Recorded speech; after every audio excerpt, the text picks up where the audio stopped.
Last time हमने पढ़ा था कूलाम्स लॉ। ओके, तो आज का हमारा टॉपिक है कूलाम्स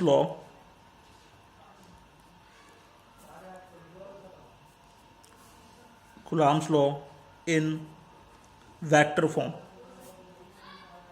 ओके, आज हम पढ़ेंगे coulombs law in vector form. 11th class में मैंने वेक्टर अच्छे से पढ़ाया है आप लोगों को, तो जस्ट उस वेक्टर को आपको रिकॉल करना है कि वेक्टर क्या होता है। ओके, जैसा कि हम जानते हैं वेक्टर क्या होता है। वेक्टर वो क्वांटिटी होती है जिसमें मैग्नीट्यूड एंड डायरेक्शन दोनों के दोनों ही होते हैं। ठीक है, तो उनको कहते हैं हम वेक्टर फॉर्म। तो हमें कूलाम्स लॉ के लिए वेक्टर फॉर्म क्यों यूज करना पड़ा? बिकॉज हमें पता है कूलाम्स लॉ क्या देता है। कूलाम्स लॉ बताता है फोर्स बिटवीन टू चार्ज, जैसा कि मैंने लास्ट में बताया था। ये क्या बताता है? फोर्स बताता है किसी भी दो चार्ज के बीच में, जब वो कहाँ पड़े होते हैं? वैक्यूम में। ये वर्ड जरूरी याद रखना, कहाँ पड़े होते हैं? वैक्यूम में पड़े होते हैं। इसीलिए आप क्या यूज करते हो वहां पे? एप्सिलॉन नॉट यूज करते हो। ठीक है, फॉर्मूले में आई बस में। तो कूलाम्स लॉ फोर्स बताता है दो चार्ज के बीच में, जब वो कहाँ हो? वैक्यूम में प्रेजेंट हो। इस ओके, और वो चार्ज का नेचर कुछ भी हो सकता है, पॉजिटिव एंड नेगेटिव। क्लियर? तो फॉर्मूला क्या हो गया? 1/4 epsilon not Q1 Q2 upon में R²। Q1 Q2 क्या थे? चार्जेस थे, और चार्जेस कुछ भी हो सकते हैं, पॉजिटिव भी हो सकते हैं, नेगेटिव भी हो सकते हैं। इसीलिए इन दोनों को कई बार मोड में भी रखा जाता है। ठीक है, आपको कई बुकों में मोड में दिखाई देंगे, क्योंकि ये पॉजिटिव भी हो सकते हैं और नेगेटिव भी हो सकते हैं। तो डिस्टेंस क्या हो गया आपका? R²। उनके बीच का डिस्टेंस था। तो जनरली कूलाम्स लॉ हमें बताता है किसके बारे में? फोर्स के बारे में बताता है। और जैसा कि हम जानते हैं फोर्स होता क्या है? फोर्स एक वेक्टर क्वांटिटी है। ठीक है, यानी कूलाम्स लॉ क्या हो गया? एक वेक्टर क्वांटिटी हो गया, और वेक्टर क्वांटिटी हो गया तो उसके अंदर मैग्नीट्यूड भी होना चाहिए और डायरेक्शन भी होना चाहिए। कंफर्म? तो यहां पे सारा फंडा किसका आ गया? मैग्नीट्यूड एंड डायरेक्शन का। तो भाई इस फॉर्मूले से हम मैग्नीट्यूड तो निकाल ले रहे हैं, but what about direction? Direction का क्या? ठीक है, तो डायरेक्शन को डिफाइन करने के लिए हमें क्या करना पड़ा? इसका वेक्टर फॉर्म यूज करना पड़ा। ओके, क्योंकि जब भी दो चार्ज के बीच में फोर्स लगेगा, वो किसी ना किसी डायरेक्शन में तो मूव करेंगी ना, तो हमें वो डायरेक्शन पता होना चाहिए। तो डायरेक्शन को डिफाइन करने के लिए हम क्या यूज कर रहे हैं? वेक्टर फॉर्म को यूज कर रहे हैं। तो आप लोगों को सारी कहानी समझ में आ गई होगी कि हम coulombs law in vector form क्यों कर रहे हैं। ठीक है, क्योंकि कूलाम्स लॉ क्या है? कूलाम्स लॉ हमें फोर्स देता है, और फोर्स एक वेक्टर क्वांटिटी होता है, और वेक्टर क्वांटिटी के लिए मैग्नीट्यूड और डायरेक्शन का होना बहुत जरूरी है। ठीक है, तो मैं अभी आपको सिर्फ बेस बता रहा हूं कि ये क्यों कर रहे हैं। ओके, तो नाउ अब यहाँ पे दूसरा क्वेश्चन ये आता है हमारे सामने कि भाई मैग्नीट्यूड तो हमें निकाल लिया, डायरेक्शन कैसे निकाले? तो डायरेक्शन आपको पता है, हम डायरेक्शन किसके थ्रू देते हैं? डायरेक्शन देने का तरीका है यूनिट वेक्टर। हम यूनिट वेक्टर के थ्रू क्या निकाल के देते हैं? किसी भी वेक्टर क्वांटिटी का डायरेक्शन फाइंड आउट करते हैं। लेट अगर मैं कहता हूं ए मेरा वेक्टर है, तो मोड ऑफ ए क्या कहलाता है? मैग्नीट्यूड। और यूनिट वेक्टर को किससे रिप्रेजेंट करते हैं? हम कैप से रिप्रेजेंट करते हैं। इट मीन्स हमें डायरेक्शन कौन देगा? डायरेक्शन हमें देगा यूनिट वेक्टर। यानी मैं इसको लिख सकता हूं vector over mod of vector. Clear?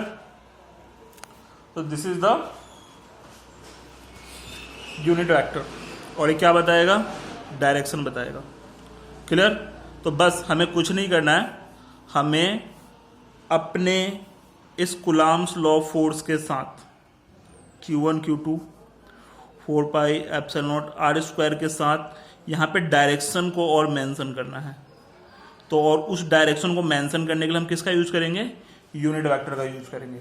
तो इसका एक प्रोसीजर है जो हम करेंगे, और इसके बारे में जानेंगे कि कैसे करते हैं। ओके, तो फिलहाल यहाँ तक समझ में आ गया होगा आपको कि हम क्यों कर रहे हैं। ओके, नाउ मैं आपको करवाता हूँ आगे। तो जस्ट करना क्या है, लेट सपोज करते हैं हमारे पास कोई 3 डायमेंशनल स्पेस है। ठीक है, let this is the x, this is the y, this is z। Okay, this is the z। ये हम मान लेते हैं ओरिजिन है। ठीक है, मैथ्स में सीखा होगा, this is called origin. Okay, तो नाउ लेट कोई भी दो चार्ज ले लेते हैं हम, Q1 एंड Q2 हमारे कोई दो चार्ज है। ठीक है, तो मैं यहाँ लिख देता हूँ Q1 and Q2 are two charges. कोई भी दो चार्जेस हैं हमारे। ओके, नाउ अब हम यहाँ से ओरिजिन से हम उसकी पोजीशन को डिफाइन करते हैं। मैं कहता हूँ वो ओरिजिन से कितने के डिस्टेंस पे है, r1 के डिस्टेंस पे है, तो मैं r1 को एक वेक्टर मान लेता हूँ। ठीक है, क्लियर। इसी तरह q2 को क्या कहता हूँ, वो कितने के डिस्टेंस पे है, ओरिजिन से r2 के डिस्टेंस पे। तो सो मैं कह सकता हूँ r1 एंड r2 क्या है, दीज आर पोजीशन वेक्टर। हम इन्हें क्या कहते हैं, पोजीशन वेक्टर। क्यों कहते हैं पोजीशन वेक्टर, क्योंकि ये पोजीशन को बताते हैं। ओके, और ये मैंने 11th क्लास में भी समझाया था कि पोजीशन वेक्टर क्या होते हैं, कोप्लानर वेक्टर क्या होते हैं, को इनिशियल वेक्टर क्या होते हैं, तो ये सारी चीज़ें हम वहाँ भी पढ़ चुके हैं। तो दीज आर पोजीशन वेक्टर, क्योंकि ये पोजीशन को रिप्रेजेंट कर रहे हैं तो इसको हम क्या कहेंगे, position vector. Okay, now let, अब यहाँ पे हम कुछ चीज़ें देखते हैं। अब सपोज करो अब दो चार्ज हैं, अब दो चार्ज जब भी होंगे उनके बीच में एक फोर्स लगेगा। फोर्स कौन सा होगा, कूलम्ब्स लॉ। तो कूलम्ब्स लॉ के अकॉर्डिंग फोर्स लगेगा। लेट मैं मानता हूं कि Q1 ने Q2 के ऊपर फोर्स लगाया, तो इसके फोर्स लगाने के कारण बॉडी किधर मूव करेगी, इधर मूव करेगी।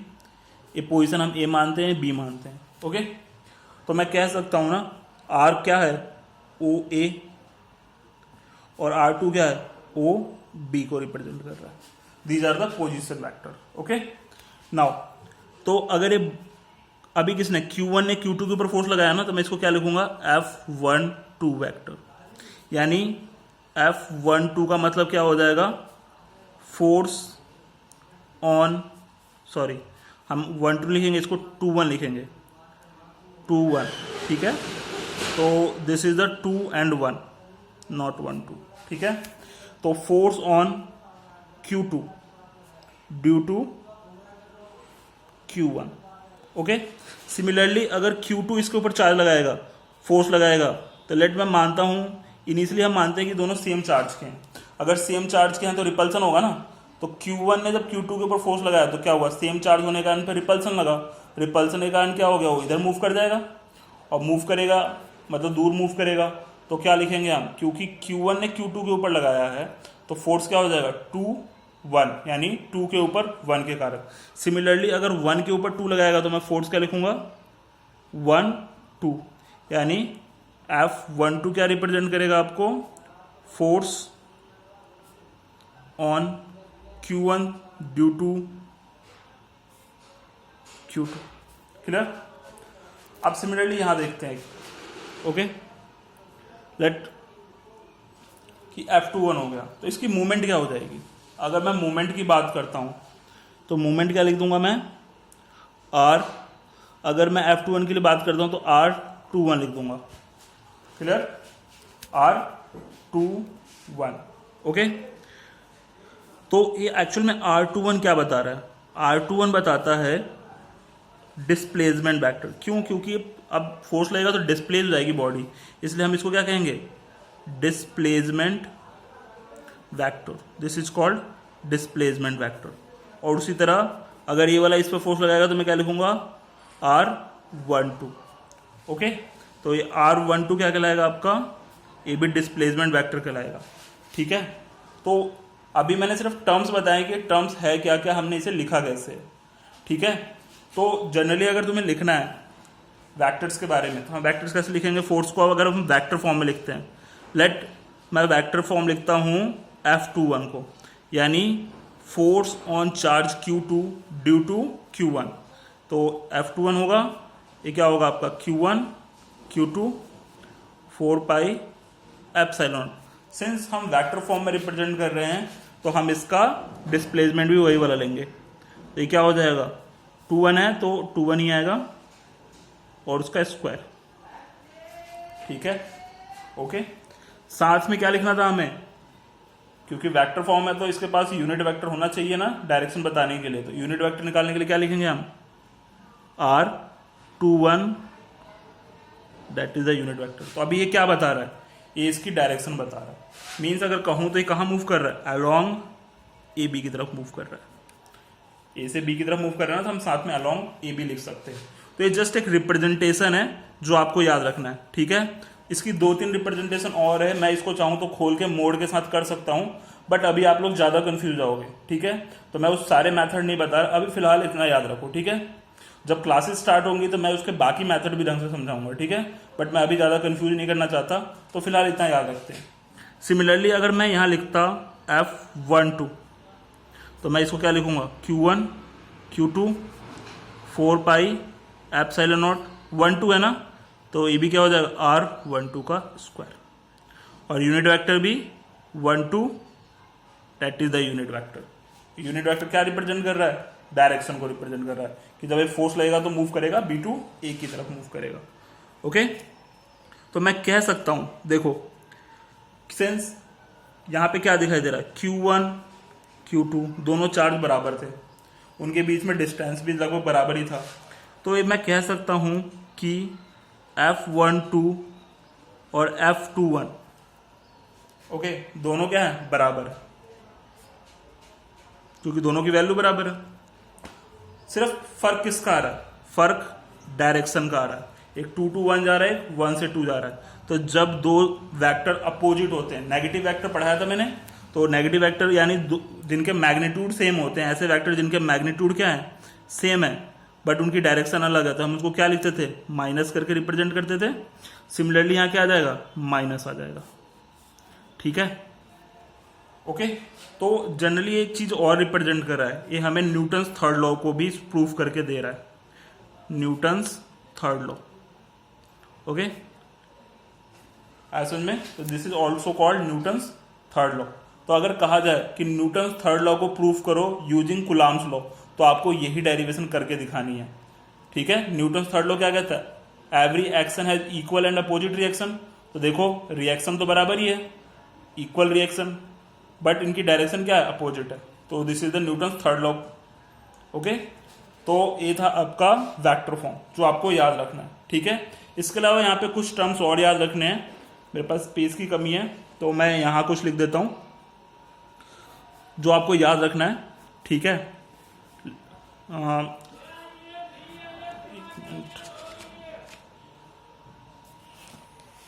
चलो यहाँ लिख देते हैं, बट वहाँ ज़्यादा समझ में आता। लेट अगर कंडीशन ऐसी हो Q1 Q2 is greater than 0, in numerical solve करते समय कंडीशन काम आएगी जो आपको याद रखना है। अगर Q1 Q2 इक्वल टू 0 है, तो याद रखना इसका मतलब होगा कि ये दोनों चार्ज क्या है, 0 से बड़े। मीन्स इस कंडीशन का मतलब ये हो जाता है कि both charge have same nature, same nature. मतलब अगर तुम कहीं भी एक कंडीशन देखो तो समझ जाना कि दोनों के दोनों चार्ज क्या है, सेम नेचर के हैं।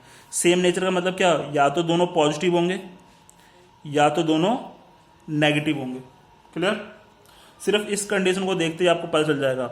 और जब सेम चार्ज होंगे तो उनके बीच में फोर्स कैसा लगेगा, रिपल्सन का फोर्स आएगा। ओके, यानी वो दोनों चार्ज एक दूसरे से दूर जाएंगे, ठीक है। तो हमेशा याद रखना है कंडीशन। एक दूसरी कंडीशन ये है, अगर आपका Q1 Q2 is less than 0 है, तो इस केस में समझ जाना बोथ चार्ज जो आपके चार्ज हैं और unlike in nature, unlike in nature मतलब उन दोनों का नेचर क्या है, अलग अलग है। यानी एक पॉजिटिव होगा एक नेगेटिव, एक नेगेटिव एक पॉजिटिव, और इस केस में इनके बीच में फोर्स कौन सा लगेगा, अट्रैक्शन का लगेगा। तो these are the most important condition जो आपको याद रखना है। तो Q1 Q2 अगर ग्रेटर देन 0 है, मीन्स दोनों चार्ज सेम नेचर के। अच्छा, इसे याद करने का तरीका भी है, देखो पॉजिटिव पॉजिटिव पॉजिटिव आएगा, नेगेटिव नेगेटिव पॉजिटिव, यानी दोनों ही केस में क्या होगा, वो 0 से बड़ी वैल्यू होगी। तो एक ट्रिक है जिससे तुम याद रख सकते हो इस चीज को, ठीक है। इस तरह यहाँ देखो positive negative negative, negative positive negative, यानी वो वैल्यू हमेशा क्या होगी, 0 से कम होगी। तो यहाँ पे Q1 Q2 क्या है, 0 से हमेशा कम है, यानी समझ जाना ये दोनों अनइक्वल नेचर के, यानी एक पॉजिटिव है एक नेगेटिव है, तभी वो 0 से कम है। तो these are the two condition जो आपको याद रखना है उसके साथ साथ, ठीक है। तो Coulomb's law in vector form में 3 चीजें समझाई मैंने कि वेक्टर फॉर्म की नीड इसलिए पड़ी ताकि हम बता सकें फोर्स की डायरेक्शन, फोर्स की डायरेक्शन कहाँ जा रही है। तो इसके ऊपर अभी आगे बहुत सारे न्यूमेरिकल निकलेंगे, क्योंकि इन डायरेक्शन के थ्रू ही हम पता करेंगे कि एक्चुअल में किसी सिस्टम में जो चार्ज है उसका इफेक्ट कितना आ रहा है, ठीक है। तो ये डायरेक्शन ही हमें बताएगा कि एक्चुअल में इफेक्ट कितना आ रहा है, ठीक है। जैसे फॉर एग्जांपल अगर मैं कहूँ कि 4 चार्जेस हैं कॉर्नर पे एक स्क्वायर के, ठीक है, तो इसके मिडिल पे कितना चार्ज रहेगा? ओके, अगर मैं कह दूं ये दोनों सेम नेचर के हैं, पॉजिटिव पॉजिटिव, ठीक है, यहाँ पे भी एक चार्ज था Q और यहाँ पे ये भी पॉजिटिव पॉजिटिव पॉजिटिव है, तो क्या होगा? ए इसको जितना फोर्स लगाएगा रिपेल करने के लिए, वो भी इसको इतना फोर्स लगाएगा, सिमिलरली ये वाला भी इधर फोर्स लगाएगा और ये वाला इधर फोर्स लगाएगा, तो ये क्या होंगे? कैंसिल आउट, तो क्या आ जाएगा? नेट फोर्स 0 आएगा। तो ये हम डायरेक्शन के ऊपर फोर्स करेंगे जो यहाँ से फाइंड आउट होगा, और उसके बाद ये दो condition Q1 Q2 is greater than 0, Q1 Q2 is less than 0, ये दोनों याद रखना है। एंड थर्ड कि वेक्टर फॉर्म क्या करता है? न्यूटन्स थर्ड लॉ को भी प्रूफ करके देता है, तो you have to remember that. Okay, next वाले में हम करेंगे प्रिंसिपल ऑफ सुपरपोजिशन, ठीक है, और कुछ न्यूमेरिकल।